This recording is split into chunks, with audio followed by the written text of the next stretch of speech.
জয় শ্রীরাম, জয় শ্রীরাম, জয় শ্রীরাম, জয় শ্রীরাম।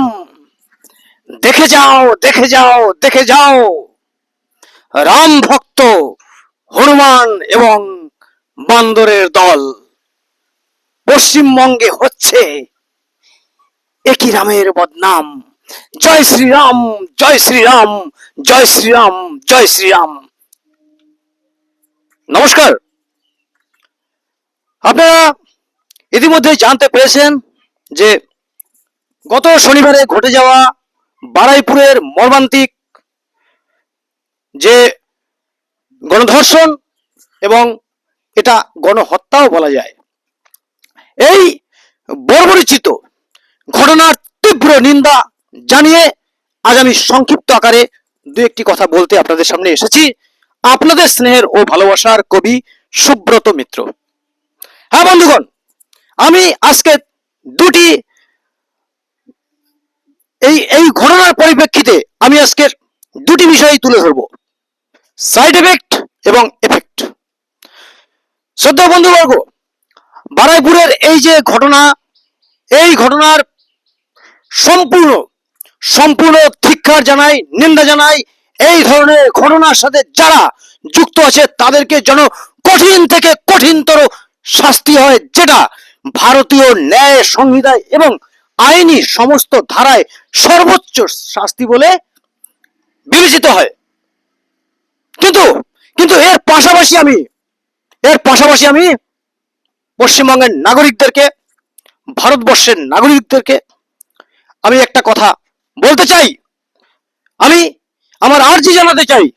হ্যাঁ, আজকের এই বারুইপুরের এই যে ঘটনা, এই ঘটনাই যে ভারতবর্ষের ইতিহাসে সবচেয়ে প্রথম গণধর্ষণ হত্যা, এটা কিন্তু নয়। তার মানে এটাও নয় যে আমি এগুলোকে সমর্থন করছি, এগুলো লাগাতার হবে না, কখনোই নয়। এই ঘটনার তীব্র নিন্দা জানাই আমি। কিন্তু যারা যারা সন্দেহ করে বা কোনো এক দোষীকে পাকড়াও করে গণপিটুনি দিয়েছেন, সেই বিচারটা কি হবে? সেই বিচারটা কি হবে বলুন বলুন? অবশ্যই দোষীর শাস্তি হোক, দোষীদের শাস্তি হোক। যদি আইন বলে ফাঁসি হবে, ফাঁসি হবে।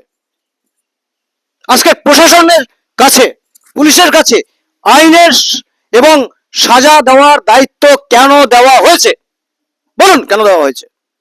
দেওয়া হয়েছে এই কারণে, আমার ছোট মস্তিষ্ক, ছোট মাথা যেটা বোঝে, এই কারণে পুলিশ প্রশাসনকে এবং সরকারি বিভিন্ন স্তরে বিভিন্ন পার্ট রাখা হয়েছে যে পুলিশ বা আইনের মাধ্যমে যে বিচার হবে, সেটা কিছু কিছু বিচার আমাদের সমাজকে খারাপ দিকে নিয়ে যায় না। সেই জন্য সেই শাস্তিগুলো জনসমক্ষের আড়ালে দেওয়া হয়। অবশ্যই শাস্তি দেওয়া হবে এবং হয় এবং দেওয়া উচিত, কিন্তু সেটা জনগণের সামনে অনেক শাস্তি দেওয়া হয় না। এমনকি এনকাউন্টার পর্যন্ত মানুষের সামনে করা হয় না। কারণ কি জানেন? এটা খারাপ এফেক্ট পড়ে। এবং সেই জিনিসটা, এবং তার চেয়েও যদি ভয়ানক জিনিস, মানুষ যদি নিজের হাতে তুলে নেয়, তবে কি তার শাস্তি হবে না? গণপিটুনিতে মেরে ফেলা হলো একজনকে, মেরে ফেলা হলো। হ্যাঁ, আমি কবি সুব্রত মিত্র। আমি এর আগে ইউপিতে ঘটে যাওয়া ডক্টর ম্যাডামের মৃত্যু নিয়ে প্রতিবাদ করেছি। এর আগে পশ্চিমবঙ্গের বিভিন্ন জায়গায় মৃত্যু নিয়ে আমি প্রতিবাদ করেছি, আজও করছি। কিন্তু কই একটা দেখাতে পারবেন এভাবে গণধর্ষণের পরিপ্রেক্ষিতে, এভাবে গণহত্যার পরিপ্রেক্ষিতে কোনো একজনকে গণপিটুনি দিয়ে মারা হয়েছিল? আর এই পশ্চিমবঙ্গের বর্তমানে ক্ষমতায় থাকা সরকার এবং রাজনৈতিক দলকে বলছি, আপনারা যে বিগত দিনগুলোতে এত প্রতিবাদ করেছেন, এত কথা বলেছেন, এখন কেন সেইভাবে আওয়াজ দেখতে পাচ্ছি না? Total news portal, website, Facebook থেকে একদম প্রায় সাইলেন্ট মুড। এই গত কালকে থেকে কথাবার্তা চলছে, এর আগে কিন্তু নিউজটা আসেনি। অথচ শনিবার সন্ধ্যা থেকে মেয়েটাকে পাওয়া যাচ্ছে না, রবিবার থেকে খবরটা প্রকাশ্যে এসেছে। বলুন? তাই আমি এই ঘটনার পূর্ণ তদন্ত দাবি করছি, দোষীরা অবশ্যই শাস্তি পাক, কিন্তু এর পাশাপাশি শরীয়তি আইন চলবে না। পশ্চিমবঙ্গের বুকে কি নতুন করে শরীয়তি আইন চালু করছে কেউ বা কারা, এটা দেখা উচিত। এটা দেখা উচিত। এটা এটা বাংলাদেশ নয়, এটা পাকিস্তান নয়, এটা আফগানিস্তান নয়, মনে রাখতে হবে এটা ভারতবর্ষ। এখানে শরীয়তি আইন কায়েম করার চেষ্টা করলে তাকেও চূড়ান্ত শাস্তির আওতায় আনা হোক। কেন কেন আইন হাতে নিয়ে গণপিটুনি দেওয়া হয়েছে? গণপিটুনি দেওয়া যে কি জিনিস, গণপিটুনি খাওয়া যে কি জিনিস, হ্যাঁ, আমি কবি সুব্রত মিত্র, আমি একটু হলেও জানি, বুঝি।